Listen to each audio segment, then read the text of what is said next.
मैं डॉक्टर अनिल जेप, जो कि कल जो अपनी बात चल रही थी उसी के संदर्भ में आगे बात करना चाहूँगा कि कठोर कानून का दंड कानून का कठोर अर्थ है ना। आगे हम केसेस जी देख रहे हैं, उन्हीं में M.V. Joshi versus M.U. Sippy. इस मामले में क्या था कि फूड अल्ट्रेशन एक्ट 1954 की धारा जो 16 है के तहत उसको अपीलार्थी को दंडित मतलब दोष सिद्धि किया गया। और उसका तर्क ये था कि जो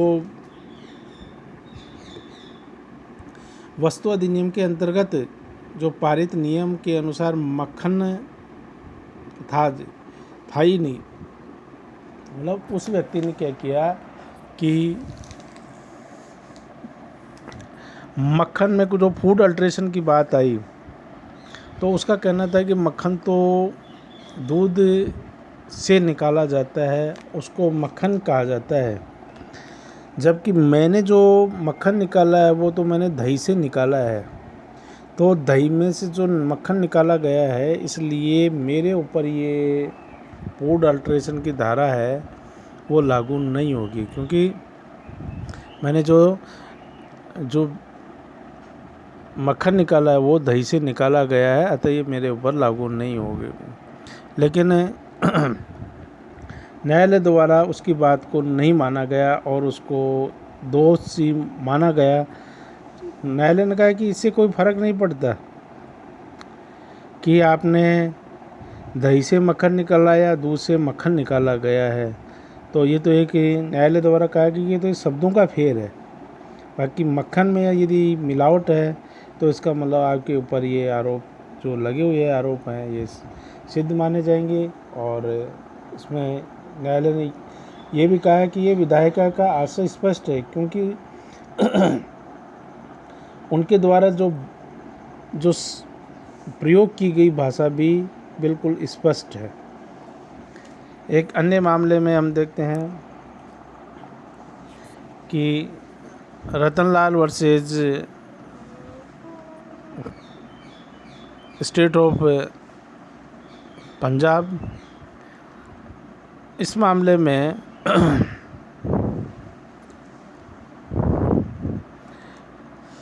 जो कि अपराधी परिवीक्षा अधिनियम 1958 के संबंध में था। इसमें एक 16 साल का बालक जो कि अभियुक्त था और गृह अतिचार कारित करते हुए 7 वर्षीय बालिका की लज्जा भंग के अभियोग में उत्तरदायी पाया गया और मजिस्ट्रेट ने उसको 6 माह का कारावास और जुर्माने से दंडित किया गया। और इस दंडादेश के आरोपण के पश्चात अपराधी परिवीक्षा अधिनियम 1958 पारित किया गया। तो अभियुक्त ने बगैर इस अधिनियम का लाभ मांगे पहले अतिरिक्त सेशन न्यायाधीश के समक्ष अपील की और पुनरीक्षण में हाई कोर्ट के समक्ष भी आवेदन कर दिया, जिसे खारिज कर दिया गया। उसने फिर सुप्रीम कोर्ट के समक्ष भी अपील की और उसमें कहा उसने कि ये समक्ष भी दी कि 21 वर्ष से कम आयु का अपराधी है, अतः उसे 1958 के अधिनियम का लाभ मिलना चाहिए। तो उच्चतम न्यायालय ने यह अभी निर्धारित किया कि परिवीक्षा का लाभ प्राप्त होना चाहिए, क्योंकि जिन लोगों के लिए कानून बनाया गया है तो उनके को यदि इस संदिग्धता के संबंध में या उनके लिए जो कानून बनाया गया है उसका यदि उसको कुछ फ़ायदा मिल सकता है और उसमें किसी प्रकार की कोई अस्पष्टता है तो उसका फ़ायदा उस संबंधित व्यक्ति को दिया जाना चाहिए। एक अन्य मामला है जिसमें स्मेज बनाम बामर का मामला है। तो लाइसेंसी एक्ट 1916 की धारा 28 के सब क्लोज 1 के बारे में था। एनी डेंजरस और ऑफेंसेस वेपन और इंस्ट्रूमेंट के अंतर्गत पत्थर भी आता है। और न्यायालय द्वारा यह भी कहा गया कि अधीन वेपन या इंस्ट्रूमेंट से मनुष्य को जो नुकसान कारित करना आश्रित था, इसलिए पत्थर ऐसी कोटि में नहीं आता है। पत्थर इस कोटि में नहीं आता, ऐसा अभी निर्धारित किया गया था। एक अन्य मामले में जिसमें रणजीत वर्सेस महाराष्ट्र राज्य, इसमें जो इंडियन पेनल कोड 1860 की धारा 292 के संबंध में ये मामला था। और इस धारा के तहत एक बुक सेलर को दोषी किया गया, और क्योंकि उस बुक के पास में कोई लेडी चटरलीज लवर नाम की कोई किताब पाई गई जो कि उसके पास नहीं होनी चाहिए थी, क्योंकि वो किताब अश्लील विषय का ज्ञान के बारे में थी। तो ये मामला न्यायपालिका के पास पहुंचा, तो उस बुक सेलर का कहना था, साहब मेरे पास में बहुत सारी बुक्स होती हैं, मैंने पढ़ी नहीं, मुझे जानकारी में ये किताब नहीं थी, अतः मेरे को दोषी नहीं ठहराया जाए।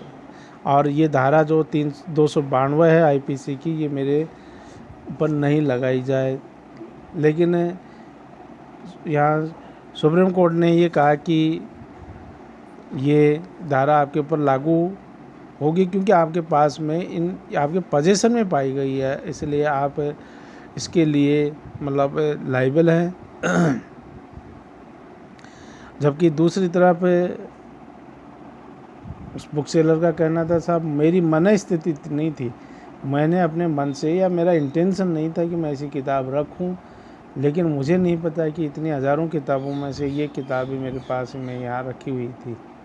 लेकिन इस बात को न्यायपालिका द्वारा कहा कि ये स्पष्ट भाषा के अंतर्गत दोषी है, और उसकी अपील को खारिज भी कर दिया, और न्यायपालिका ने ये निर्णय दिया।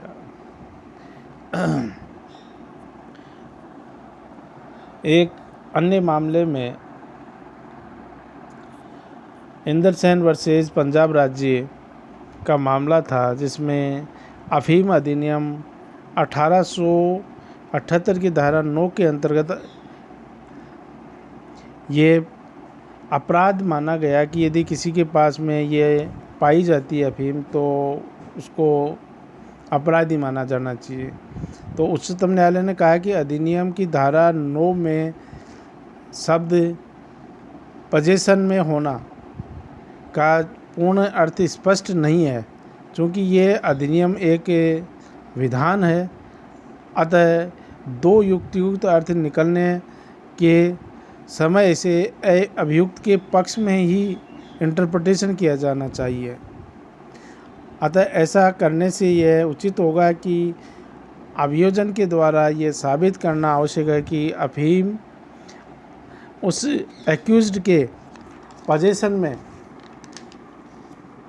पाया गया है और इसके अस्तित्व का उसे ज्ञान था, क्योंकि अभियुक्त ऐसा करने में विफल रहा है, अभियोजन ऐसा करने में विफल रहा है। अतः अपीलार्थी को दंड देना न्यायपालिका के द्वारा कहा गया कि ये देना न्याय संगत नहीं होगा, क्योंकि इसमें यदि किसी भी प्रकार से जो पिछले अपने केसेस देखे उनमें यह है कि जहाँ भी कोई भी यदि अस्पष्टता हो या फिर दोहरा अर्थ की बात आती है, तो न्यायालय सामान्यतः ये ऐसा निर्णय देने को अग्रसर होता है कि यदि उसका फ़ायदा संबंधित व्यक्ति को दिया जा सके, क्योंकि किसी इनोसेंट पर्सन को दंड नहीं दिया जाना चाहिए।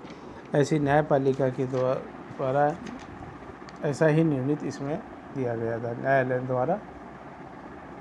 और तो ये जो आज अपन ये देख रहे हैं कठोर दंडों का कठोर अर्थान्वयन, इसमें कुछ मामलों में न्यायपालिका द्वारा मतलब अभियुक्त के पक्ष में भी बात कही गई है, कभी नहीं भी मानी गई है। तो ये परिस्थितियों और उसके साथ में ये कहें कि कानून की स्पष्टता, संदिग्धता और दोहरे अर्थ पर निर्भर करती है।